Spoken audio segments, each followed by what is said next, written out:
স্বপ্নের আলপনায় তোমাদের সবাইকে জানাই স্বাগত। আজকের গল্প অভিশপ্ত হিরে, 10ম পর্ব। সেই খন্ডযুদ্ধের পর কয়েকদিন কেটে গেছে। 5 বন্ধু দীর্ঘ পথক ক্লান্তি ও পরিশ্রমের পর জঙ্গলিদের সেবা যত্ন ও আতিথ্যে সম্পূর্ণ সুস্থ ও সতেজ হয়ে উঠেছে। সেদিন আকাশে চাঁদ ছিল না, ঘোর অন্ধকার। 5 বন্ধু আহারাদি সেরে ভবিষ্যৎ সম্বন্ধে আলোচনা করছে। এমন সময় একজন জঙ্গলি এসে খবর দিল সর্দার তাদের আহ্বান করেছে। লোকটির নির্দেশে তারা সর্দারের কুটিরে অভ্যন্তরে প্রবেশ করল। কুটিরের মধ্যে বৃদ্ধ একা বসে আছে। তার সম্মুখে একটি পাত্রে জলহস্তির শুকনো চর্বি মোটা করে পাকানো চকমকি পাথর ঘষে সেই চর্বিতে অগ্নিসংযোগ করা হয়েছে। কুটিরের অভ্যন্তরে সেই আলো উজ্জ্বল না হলেও বেশ আলোকিত। বৃদ্ধ কুটিরের দ্বার বন্ধ করে 5 বন্ধুকে মাটিতে বসবার ইঙ্গিত করল। তারা বসবার পর বৃদ্ধ সোজাসুজি সুপ্রিয়কে লক্ষ্য করে জিজ্ঞাসা করল তারা তাদের ভবিষ্যৎ কর্মপন্থা ঠিক করেছে কিনা। সুপ্রিয় বৃদ্ধকে সরল মনেই বলল, দূরে যে পাহাড় দেখা যাচ্ছে সেখানে দুষ্প্রাপ্য রত্নের সন্ধানে তারা যেতে ইচ্ছুক। তার কথা শুনে বৃদ্ধের মুখে মৃদু হাসি ফুটে উঠল। ধীর কণ্ঠে বৃদ্ধ বলল যে 5 বন্ধুর অভিপ্রায় সে প্রথম থেকেই বুঝতে পেরেছিল। এর পূর্বে আরও অনেক বিদেশি রত্নের সন্ধানে ওই অঞ্চলে এসেছিল। একজন বেশ কিছুদিন বসবাসও করেছিল। তাদের সঙ্গে আকার ইঙ্গিতে কথা বলতে বলতেই বৃদ্ধ ভাঙা ভাঙা ইংরাজি শিখেছে। তারা কিন্তু ওদের কোনো উপকার করেনি, বরং ভয় দেখিয়ে এবং মিথ্যে ছলনার আশ্রয় নিয়ে রত্নখনির সন্ধান জানবার চেষ্টা করেছিল। বলা বাহুল্য তাদের রিক্ত হস্তেই ফিরতে হয়েছে। কিন্তু এই 5 বন্ধুর কথা ভিন্ন। তাদের আচরণে এবং শত্রুদের সহিত যুদ্ধে তাদের বুদ্ধি ও সাহসের উপজাতিরা তাদের নিকট চিরকাল কৃতজ্ঞ থাকবে। এই কৃতজ্ঞতার নিদর্শন স্বরূপ বৃদ্ধ 5 বন্ধুকে কিছু উপহার দিতে ইচ্ছুক। বৃদ্ধ কথা শেষ করে উঠে দাঁড়ালো। তারপর এক কোণায় গিয়ে মাটিতে গর্ত খুঁড়তে লাগলো। বেশ কিছুটা গর্ত করার পর সে ওই গর্তের ভিতর হাত ঢুকিয়ে একটি মৃত্তিকা পাত্র তুলে আনলো। সঙ্গে সঙ্গে ঘরটি হঠাৎ উজ্জ্বল আলোর ছটায় যেন ঝলমল করে উঠল। 5 বন্ধু সবিস্ময়ে দেখল পাত্রের মধ্যে 10টি হীরক জ্বলজ্বল করছে। অপূর্ব তাদের দ্যুতি, চোখ যেন ঝলসে যায়। বৃদ্ধ বলল 5 বন্ধুর প্রত্যেককে সে 2টি করে হীরক উপহার দেবে।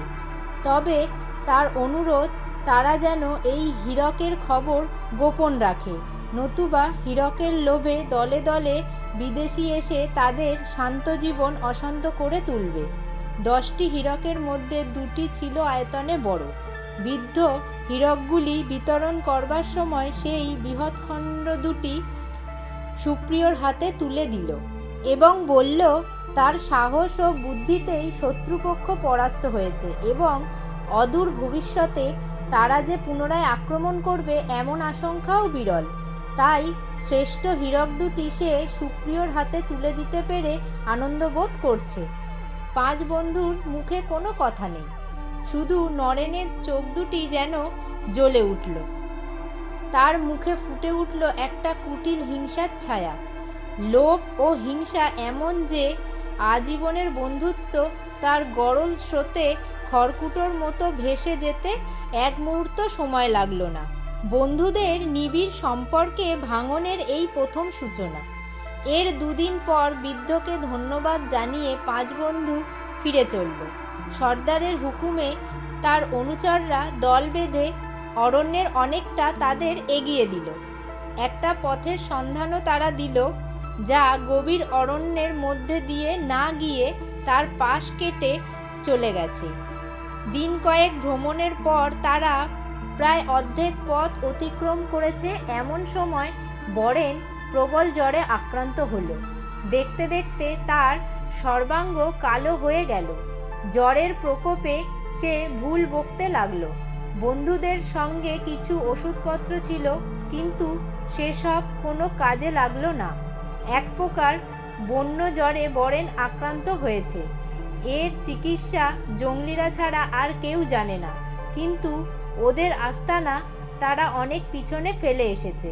পরবর্তী লোকালয়ে পৌঁছাতেও বেশ সময় লাগবে। গাছের ডাল আর শক্ত লতাপাতা দিয়ে একটা স্ট্রেচারের মতো করে বরেনকে তারা বহন করে চলেছিল। ক্রমশই সে নির্জীব হয়ে পড়তে লাগলো, সারাক্ষণ আচ্ছন্নের মতো পড়ে থাকতো। কারো বুঝতে বাকি রইল না যে তার জীবনদীপ নিভে আসছে। বন্ধুদের মধ্যে একটা কালো ছায়া নেমে আসলো, কারো মুখে কথা নেই। চতুর্থ রাত্রে বরেনের অবস্থা দ্রুত অবনতি ঘটল, নাড়ি ক্ষীণ হয়ে আসলো। ঠিক সেই মুহূর্তেই সে চোখ খুলে তাকালো। বন্ধুদের মুখের দিকে আকুল দৃষ্টিতে চেয়ে সে সুপ্রিয়র হাত দুটি তার দুর্বল হাতে চেপে ধরে ক্ষীণ স্বরে বলল, ভাই, আমার সময় শেষ হয়ে আসছে। একটা অনুরোধ, আমার হীরক দুটি বিক্রি করে সেই অর্থ আমার পিতার হাতে তুলে দিও। আমার বাবা মা ভাই বোন বাকি জীবনটা সুখে কাটাবে, এই চিন্তা করে আমি মরেও শান্তি পাব। তার দুই চোখ বেয়ে নামলো অশ্রুধারা। সুপ্রিয়র চোখও শুষ্ক ছিল না। সে সজল কণ্ঠে শপথ করে যে প্রাণ থাকতে সে বরেনের অন্তিম ইচ্ছা অন্যথা হতে দেবে না। বরেন নিশ্চিন্ত মনে তার হীরক দুটি সুপ্রিয়র হাতে তুলে দিয়ে চোখ বুজল, আর খুলল না। একটি নদীর ধারে গাছের ডাল কেটে চিতা তৈরি করা হলো। সেই চিতায় বরেনকে শেষ শয্যায় শুইয়ে চার বন্ধু অগ্নিসংযোগ করল। আবার শুরু হলো যাত্রা। কিন্তু বন্ধুদের মধ্যে সেই অন্তরঙ্গতা যেন আর নেই। কোনো এক অদৃশ্য হস্ত তাদের মধ্যে বিচ্ছেদের সৃষ্টি করে চলেছে। একদিন সুপ্রিয়র পাখি শিকারের আশায় একাকী একটু দূরে গেছে, বাকি তিনজন বিশ্রাম করছে। হঠাৎ নরেন বলে উঠল, দেখ, তোদের একটা কথা বলবো ভাবছি। সুপ্রিয়র বড় হীরক দুটি দাও মারছে। এরপর আবার বরেনের হীরক দুটিও তার নিকটে আছে। সে যে ওই দুটিও আত্মসাৎ করবে না তার কি প্রমাণ? অপর দুই বন্ধু ঈষৎ অস্বস্তি বোধ করল, কিন্তু নরেন বলে চলল, আমরা ভাগ্যের সন্ধানে আত্মীয় স্বজন দেশ সব কিছু ত্যাগ করে এই গভীর জঙ্গলে প্রতি মুহূর্তে মৃত্যুর সহিত লড়াই করে বেঁচে আছি। যে রত্ন আমরা অর্জন করেছি তা আমাদের মধ্যে সমান ভাগে ভাগ হওয়া উচিত। বরেনের মৃত্যু দুঃখে, কিন্তু ভাগ্য যখন তাকে বঞ্চিত করেছে তখন তার হীরক দুটি আমাদের প্রাপ্য। এইভাবে সে ক্রমাগত অপর দুই বন্ধু অর্থাৎ মিস্টার বোস আর হরেন মল্লিকের প্রলোচিত করতে লাগলো। লোভ এমন যে তার কুহকিনী মায়া মানুষ বিবেক বুদ্ধি বিসর্জন দিতে কুণ্ঠিত হয় না। নরেনের পুনঃ প্রস্তাবে বোস ও মল্লিক শেষ পর্যন্ত সায় দিল। নিজেকে দলে ভারী করে নরেন এইবার সুপ্রিয়র নিকট তার বক্তব্য পেশ করল। সুপ্রিয় অপর দুজনের মৌন মুখের দিকে চেয়ে বুঝল তাদেরও এই প্রস্তাবে সম্মতি আছে। সুপ্রিয়র চোখ দুটি ছিল আশ্চর্য ঠান্ডা, কিন্তু দৃষ্টি ছিল যেন ছুরির ফলকের মতো অন্তর্ভেদী।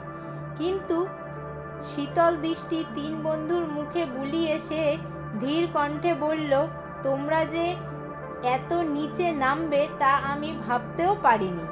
তবে জেনে রাখো, বরেনের হীরক দুটির ওপর যদি তোমরা হাত বাড়াও তবে তোমাদের হত্যা করতেও আমি কুণ্ঠিত হব না। নরেন ছিল অত্যন্ত বদমেজাজি। সুপ্রিয়র কথায় সে যেন ক্ষেপে গেল। চোখের নিমেষে একটি ছোরা সুপ্রিয়র বুকে বসিয়ে দিল। রক্তাল্পুত অবস্থায় সুপ্রিয়কে মাটিতে লুটিয়ে পড়তে দেখলাম। এক লহমায় মধ্যে সমস্ত ব্যাপারটা ঘটে গেল। নরেন কিন্তু ওইখানেই শান্ত হলো না। ও পর মুহূর্তে সে সুপ্রিয়র কোমরে শক্ত কাপড়ে বাঁধা হীরক চারটি খুলে নিল। সুপ্রিয় মৃতপ্রায় হয়ে পড়েছিল, কিন্তু তার চোখ দুটি থেকে যেন অপরিসীম ঘৃণা ঝরে পড়ছে। চারটি হীরকের তিনটি তিনজনে ভাগ করে নিল।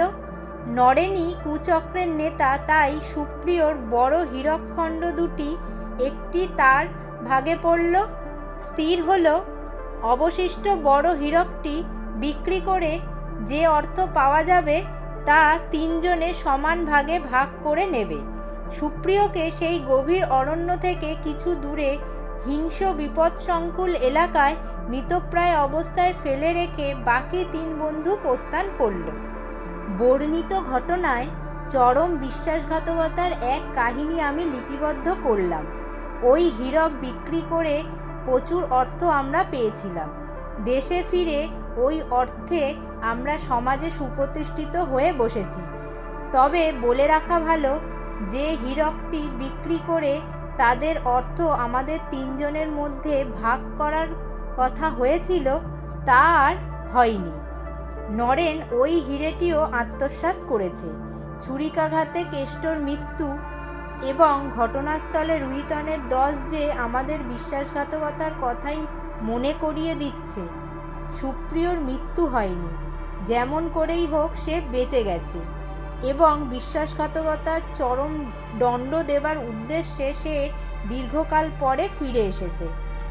তার বুকে প্রতিহিংসার যে আগুন জ্বলছে তার হাত থেকে আমাদের নিস্তার নেই। আমি তাকে দেখেছি, সেই শান্ত চোখের শীতল দৃষ্টি ভোলবার নয়। আমি এই জবানবন্দিতে লেখবার সময় একটি শিশিতে মারাত্মক বিষ রেখেছি। ওটা পান করার পূর্বে আমি মুক্ত কণ্ঠে আমার অপরাধ স্বীকার করে যাচ্ছি। ঈশ্বরের কাছে আমার শেষ প্রার্থনা তিনি যেন সুপ্রিয়কে শান্তি দেন। আজকের গল্পের অংশ তাহলে এই পর্যন্তই থাক। বন্ধুরা, তোমরা লাইক শেয়ার করতে ভুলো না, কিন্তু সাবস্ক্রাইবটাও সঙ্গে যারা এখনো করোনি করে দিও। দেখা হচ্ছে পরের ভিডিওতে পরের অংশ নিয়ে। ততক্ষণ পর্যন্ত তোমরা সবাই ভালো থাকো এবং সুস্থ থাকো।